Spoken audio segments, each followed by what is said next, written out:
Resta. April, ano ang update dyan? Cheryl, base inisyal na investigasyon ng mga pulis, pagmamayari ng isang babaeng pulis sa Eastern Visayas, ang isa sa mga baril na nakumpiska mula sa mga sospek. Pamangkin umano ng pulis ang 12 anyo sa Nagaman.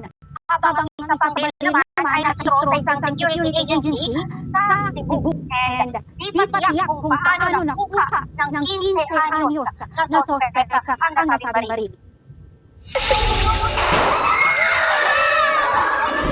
Umiiyak sa takot habang nagtatago sa ilalim ng lamesa ang mga estudyante sa Tacloban City.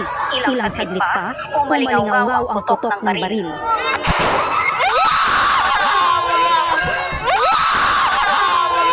Ang isang nakapwesto malapit sa pinto, tinamaan ng bala.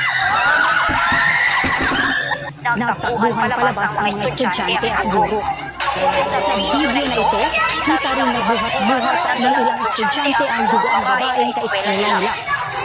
Agad dumating ang otoridad para i-secure ang lugar. Ang mga magulang napasugod din sa labas ng paaralan.